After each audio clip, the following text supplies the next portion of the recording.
Hey there, it's Billy Tarasio from Modern Law Practice, and I got a comment on my last Modern Law Practice video that said, we want an update. How did your fast go? And that's fair because I posted this last video in the middle of my 5-day fast. I think I was on day 2 or day 3 and I was cranky. That continued. It kind of got worse. By the end of day 3, my body was like cramping up and I couldn't concentrate and I was cranky and then I decided to end it. Now, what was really interesting was like day 4, 5, 6, 7, I still wasn't, I didn't go back to being super hungry. I was still able to eat something like 800 or 1,000 calories and feel totally fine. I had massive amounts of energy and didn't need my kind of regular afternoon caffeine boost.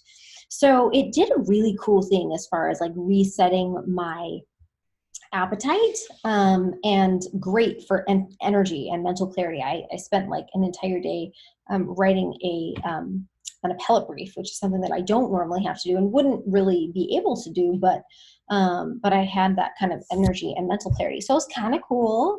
I think all in all, it's something I might do again, although I don't know that anything more than 2 days is something that I personally need to do. Like if I could get the same effects on day 3, 4, 5, and 6 after 2 days of fasting, then that would be totally great with me.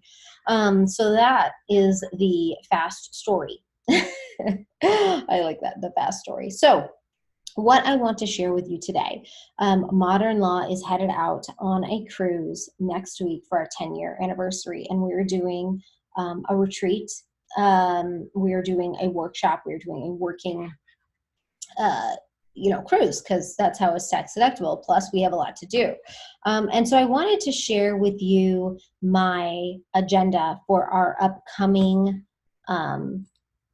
meeting, because we have been doing this traction type model where we meet regularly for long periods of time. We've been doing this, we meet quarterly and we work on rocks, and we have, we're a stable organization. We're a stable, growing organization. So it doesn't make sense to do the same sort of brainstorming that we have done for years past on, new opportunities or small problems, or, because we have a culture now and one-on-ones, so that if there are issues, they're brought up in real time. So there's not a lot of hidden issues for us to find. So here's what we're doing. It's a little bit more structured and we're bigger than we used to be. So it's also hard to do a retreat under the old model with as many people as we have. So here's what we're doing. All day is our workshop, and here's what we've got. Or retreat. To start off, each person is stating the organization's 3 greatest accomplishments since the time that they started at the organization, and whatever their idea is for the greatest opportunity for us in the coming year. This is important because a lot of people have been with me for a long time. We don't have a lot of turnover.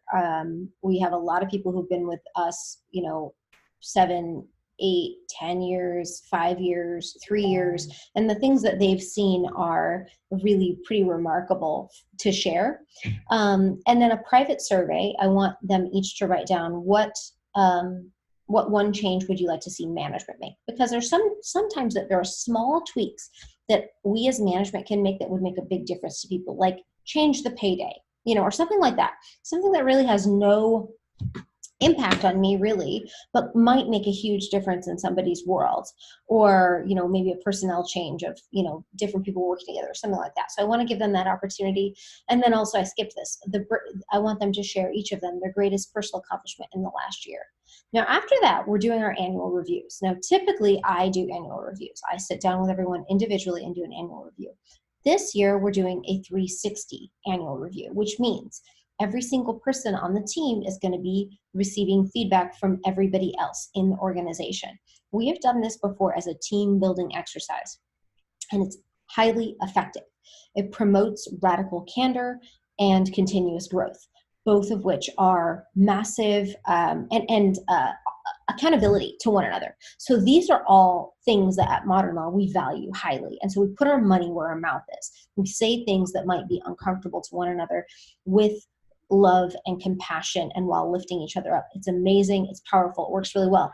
Then this year we're going to do that as the annual review. And then the next thing I want them to do is just take a couple minutes and write down their own performance goals for the next year. I'll go over it with them later when we get back from the cruise, but this is what we've got going here. Now, that will take us to lunch. That will take us a good 3 hours.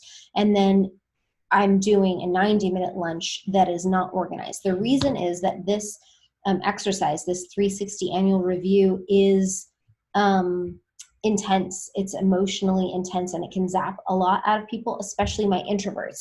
So I've noticed that my introverts really need time to be able to go away and be quiet and not have input after this sort of thing if I want them to come back and do actual work.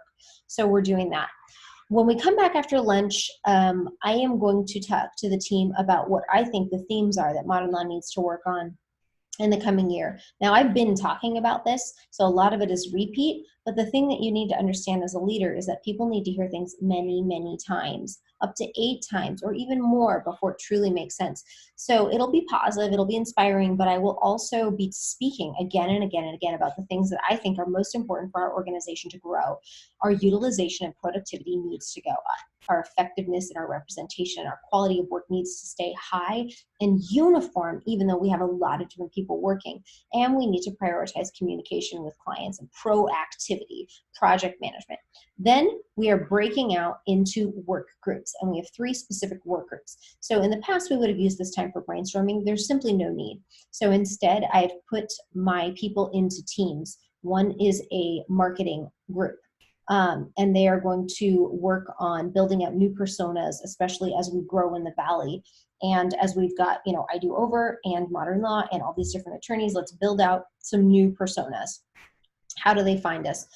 Really take a look at our referral sources. We've really kicked up the marketing this year in 2020, and it's already starting to make a huge difference. Our leads are up.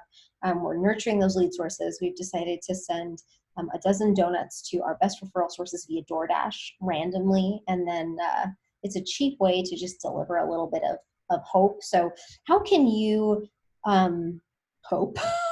It's a cheap way to deliver sugar and cheer. I don't know about hope, but anyway, how can you take advantage of all these amazing technologies that we've got, like Uber Eats and DoorDash and things like that, to make your job easier to stay connected with your referral sources? The next work group that we have is a project management work group. So for us, tasking is broken down into 3 different areas. We use Box for documents, and any tasks within the firm that have to do with documents is done through Box. So a paralegal will start a shell and then tag or task a lawyer to start working on it, and then the lawyer will task back, send to the client for review. Anything that has to do with documents happens in Box. Court deadlines happens in Clio managed tasks. Any more than the court deadlines and the Clio tasks becomes unworkable for us. So there's all these other tasks that have to happen during a case. I talk to a client, we want to file a motion. I need to task my paralegal to start a motion, but there's no template for me to tag in Box. Email's terrible for that. Slack's not how we want to do it. We want to be project managing our cases. And we've decided to use Clio Grow for that. So Clio Grow has different, it's organized a little bit like Trello, and it allows you to build out different workflows and campaigns. So one work group is going to take what we've done in Trello and move it over to Clio Grow. Part of that is because we can capture information in Clio Grow through questionnaires and use it to populate templates. And that's what the third work group is working on. How do we take our existing templates and build out new templates in Clio Grow? We've been using document automation software for a long, long time, but it's a living, breathing, ongoing project. It's never ever done, and it needs new life. So we will take 3 hours in the afternoon and break out into different groups. Now, what I need to do is get better at tasking what I want these work groups to accomplish and be very specific. Like, for instance, I want directions on the process for template creation, and then I want it taught and used within everyone in the firm.